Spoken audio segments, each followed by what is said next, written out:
go. Relax lang.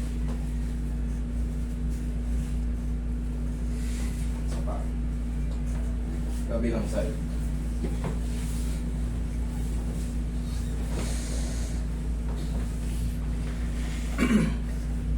Pag hindi nyo na kailangan tumulong sa pagbubuhat, kung kayo naman ang may-ari, huwag na kayo tumulong sa pagbubuhat.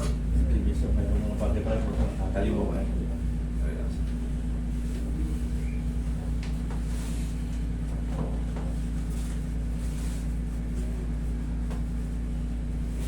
Ihaya ka mo, Sing. Ihaya lang.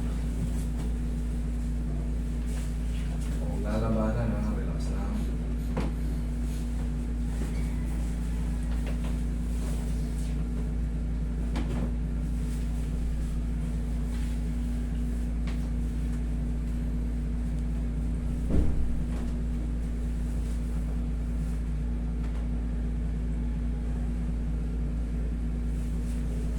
Relax.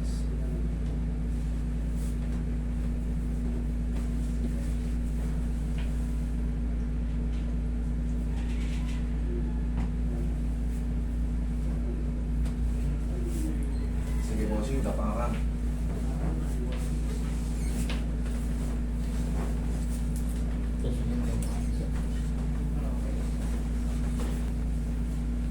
Pag nakaganyan po kayo, may kumikirot, wala. Wala. Okay, good.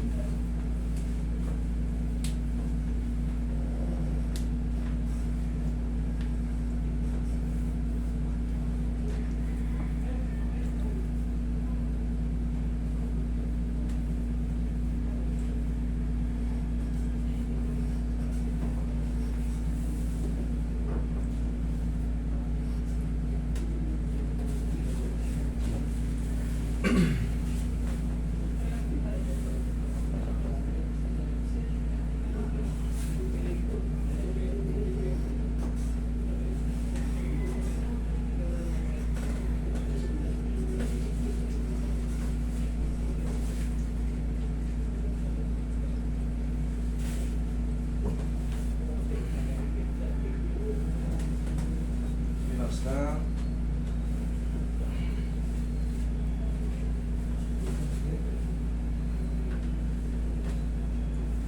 Relax.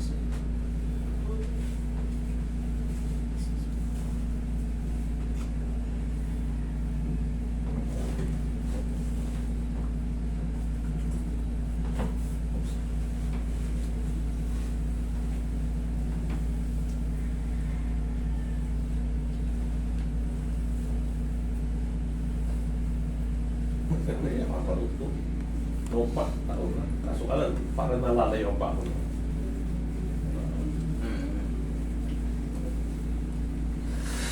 Ngayon, kasi pag yun, kahit pag magkaya masal, alam ko na ito, pag yung kung compress din ito, kami sa tutwa. Puta na sarap.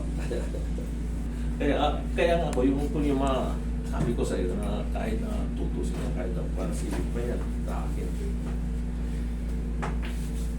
Kasi discomfort sa iyo eh. Minsan eh, di ba? Yun nga po, yun nga yung, siyempre si Sir galing na rin sa mga espesyalistang matitibay. Kaya alam ko na yung ganyan. Ba't ko patitipirin yung sarili? 68 na ako sa November. Parang po, siya. Basta sa akin, pag wala kayong nararamdaman, enjoy life. Pag nakakaramdam na kayo parang discomfort na konti, huwag niyong patagalin, pabiran niyo kaagad. Kaya nga, pag mag-isa ka lang, sabi sa akin, ay, paano ko pa patatagalin? Sabi ko doon sa ibang nakalista ngayon eh.